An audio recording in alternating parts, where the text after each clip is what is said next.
Bonjour les économistes, on se retrouve sur une assez courte vidéo, toujours en attendant ma super vidéo sur le PV Brain, et je me suis rendu compte que lors de la phase de débugage, il fallait que je vous parle de quelque chose d'important. Et en fait, c'est comment installer ESP Home sur un PC Windows.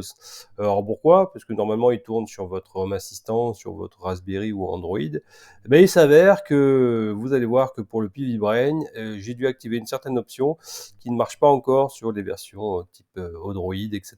Donc, c'est parti pour installer ESP Home sur un PC Windows. Et pour cela, il va falloir utiliser un super gestionnaire d'environnement Python qui s'appelle Anaconda. Donc vous allez à cette URL, voilà, anaconda.com produit individuel, et vous cliquez sur le lien Windows, et généralement il va vous télécharger le point .exe associé aux 64 bits. Alors, c'est ce que j'ai déjà fait, j'ai déjà cliqué, ça pèse à peu près 300 mégas à peu près. Et puis vous lancez l'installation, vous voyez, 310 mégas. Vous lancez l'installation.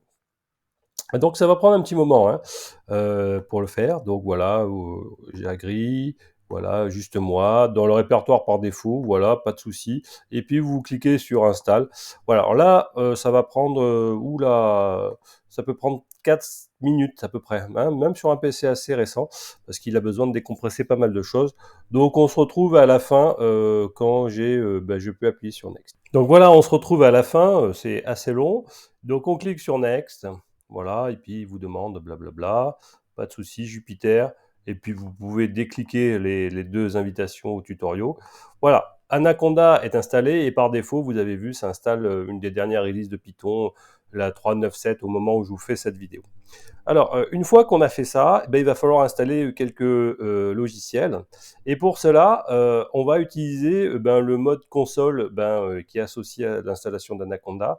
Donc, vous cliquez sur le menu démarrer, et puis normalement, vous avez Anaconda 3, vous cliquez dessus, et puis vous avez le Anaconda PowerShell Prompt. Donc, vous cliquez dessus. Voilà, et vous arrivez sur une console, une genre de console DOS, et donc dedans, vous avez pas mal de commandes, toutes les commandes Python notamment, etc. Alors la première chose que je vais faire, c'est que je vais aller sur mon répertoire de travail, d'accord? Donc pour moi, c'est ici, voilà, donc ce répertoire-là. Et comment on y accède? Eh bien, on tape les commandes DOS, elles fonctionnent, donc CD, on met des cotes, on colle, et on ferme la cote, poum, voilà, j'y suis dedans. Donc ça, c'est peu importe, c'est là où va se trouver un point YAML avec éventuellement le secrets.yaml si vous avez fait l'utilisation pour définir votre SSID, par exemple dans votre YAML, d'un secret. Alors maintenant, on va installer ESP-Home, et pour cela, on va installer des prérequis. Alors, je me suis fait une petite liste, et on va installer Git. Pourquoi? Parce qu'on va les récupérer grâce à Git, on va les récupérer notamment la dernière version d'ESP-Home, notamment la dev. Donc, je recopie, voilà, et je tape la commande conda install git. Voilà, donc conda install, c'est pour conda, c'est l'équivalent de pip install. Donc on lance cette commande. Alors qu'est-ce qu'il va faire? Il va aller chercher sur Internet, dans les repositories qui vont bien, quelle est la dernière version de Git, etc. Donc il va aller parser les fichiers JSON des repositories, et puis il va aller chercher les informations qui vont bien. Il va aller vérifier sur mon environnement, c'est-à-dire la version d'Anaconda. Alors pour meubler, vous voyez ici entre parenthèses, base, c'est l'environnement par défaut, base. Alors si vous voulez un peu faire bien les choses, vous créez au préalable, il y a des commandes conda, un propre environnement pour bien séparer, par exemple, votre version de Python, etc. Voilà. Mais par défaut, là, je travaille dans l'environnement de base. Si ça vous intéresse, je vous renvoie dans des tutoriaux sur Anaconda. Alors, je meuble. Voilà, il va bientôt arriver à chercher toutes les informations dont il a besoin. Et au bout d'un moment, il va aller télécharger des choses et me demander d'installer. Donc voilà, ça prend toujours un petit peu de temps, mais néanmoins, ça va le faire. Voilà. Donc il a dit, ça y est, j'ai trouvé, blablabla, et voilà ce qu'il trouve, voilà ce qu'il faut télécharger. Donc vous cliquez sur oui, yes, Y, pardon, et puis il va aller, comme vous le voyez, il va télécharger les fichiers qui vont bien. Voilà, ici c'est Conda 4.11, voilà, et puis Git, voilà, ça y est, tac, la version 2.34.1. Bon, c'est dans les 50 mégas. Et là, maintenant, il va décompresser et installer là où il faut, et par défaut dans l'environnement de base. D'accord, donc il est en train d'installer, tâche de fond, voilà, preparing transaction done, blablabla, vous avez tout un process, c'est un peu long, mais normalement, on va arriver à la fin.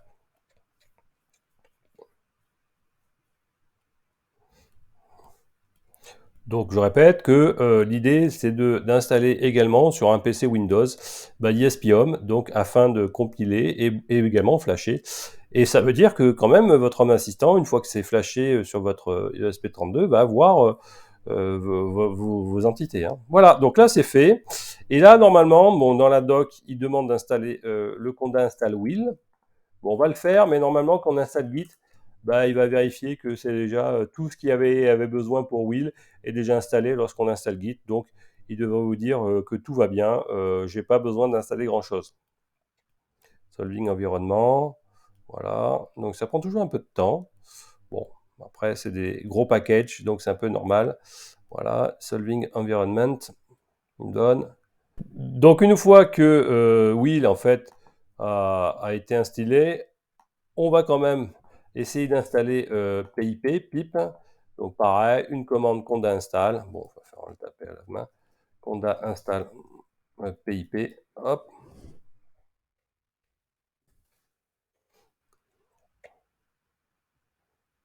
Donc c'est l'équivalent en fait de apt-get. Si vous êtes sous Linux, c'est strictement identique. Voilà, c'est un peu le même genre de commande qui permet d'installer et de voir toutes les dépendances. Bon, là encore, il va vérifier si tous les paquets sont bien compatibles entre eux et il va dire bah, j'ai besoin de rien installer en particulier. Voilà, donc maintenant, là aussi, il m'a dit que tout va bien.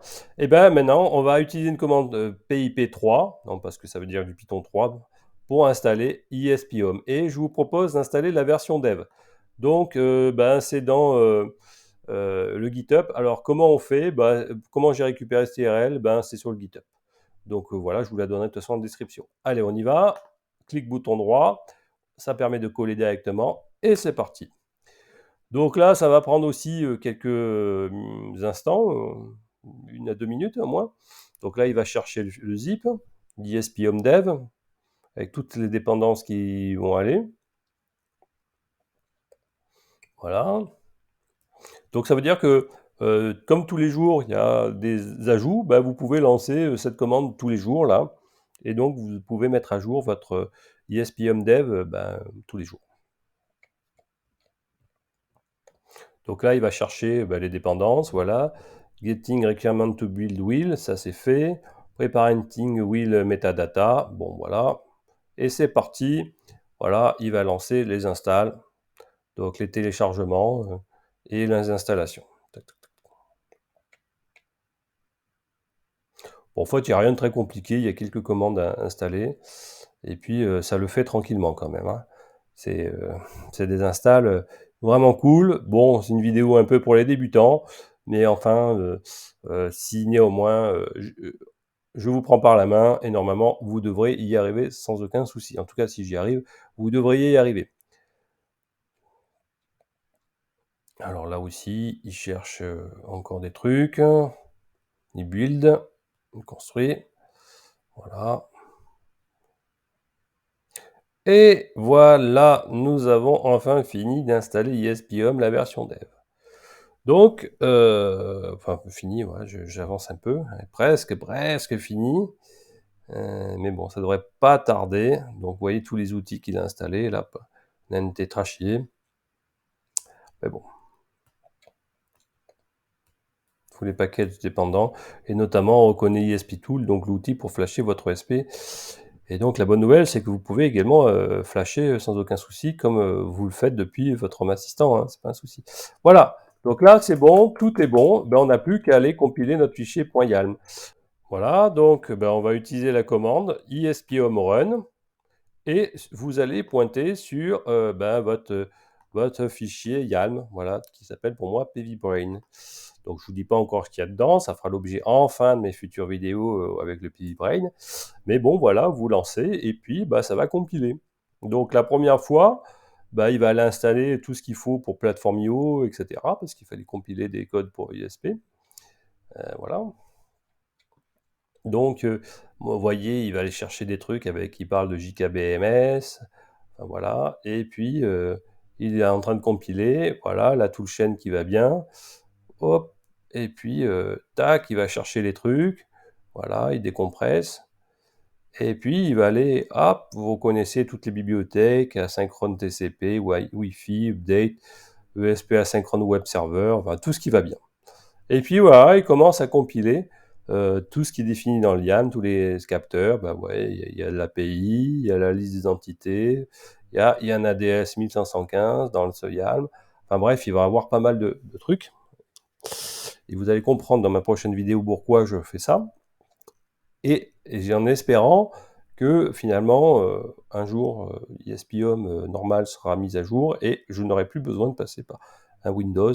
Mais je trouve quand même c'est assez intéressant si votre Home Assistant crash, etc. dit ah ben vos ESP ils continuent à vivre, hein, donc il n'y a pas de souci. Donc et si vous voulez les mettre à jour sans que votre Home Assistant qui est sur votre Raspberry soit réparé, bah, vous pouvez le faire grâce à cette vidéo quoi finalement. Donc c'est toujours intéressant. Donc là, ça va compiler mon YAML, qui est assez important, hein. Et bah, au bout d'un moment, eh ben, je vais mettre, vous voyez, j'ai mon PV Brain qui est à côté, voilà, avec le câble USB, ben, je vais le brancher, voilà, même s'il n'a pas fini de compiler, c'est pas grave. Voilà, il sera détecté sur le port COM, voilà. Et ben, vous allez voir que bah, ça va flasher quoi, dessus, hein, sans aucun souci. Donc la première fois, bah, c'est toujours par un câble USB data, mais après, il va même me proposer si je veux le flasher par OTA, s'il avait été préalablement flashé une seule fois avec en filaire. Donc j'essaye toujours de meubler bah, cette vidéo le temps qu'il compile mon super fichier ESP-Home, Fibrain. Alors ça a l'air presque plus lent que sur mon Odroid. Bon, je sais pas. Bon, mais pourtant c'est un bon PC sur lequel je tourne en ce moment. Mais bon, c'est comme ça. Donc là, ça sent la fin de la compilation. Vous voyez qu'il est en train d'écrire toutes les partitions. Il y a 4 fichiers binaires en fait. Il y a un principal qui s'appelle firmware.bin, puis après il écrit les partitions, etc. Mais bon, on arrive sur la fin. Donc en fait, ce qu'il faut savoir, c'est que tout ce qui est serveur web, c'était écrit dans un bout de mémoire qui s'appelle la SPIF, qui a son propre point bin.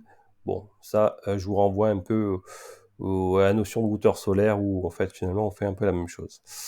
Voilà, donc là on attaque la partie Wi-Fi, donc qui est un cœur à part entière, sur un ESP32. Bon, tout a l'air d'aller bien. Ah, là, ça sent vraiment la fin. Vous voyez, quand vous voyez firmware.elf, ça veut dire que c'est l'avant-dernière étape avant la génération du firmware.bin. Donc je vous rappelle que j'ai branché le câble USB data sur mon ESP32. Il me propose comment je veux le compiler. Ben, je vais cliquer sur 1, voilà, par le câble filaire. Et vous allez voir qu'il se connecte. Et ça y est, il flash l'USB. Donc là, c'est comme si vous preniez votre ESP la première fois. Et donc, il faut le flasher, je vous rappelle, par le câble USB série. Un câble data. Hein. Voilà. Et puis voilà, ça y est, c'est parti. J'ai le log là qui déroule, blablabla. Hop, je ne vous le cache pas. On appuie sur CTRL-C pour arrêter le débugger. Ah, ça y est. Donc, tout fonctionne bien. Et si je vous montre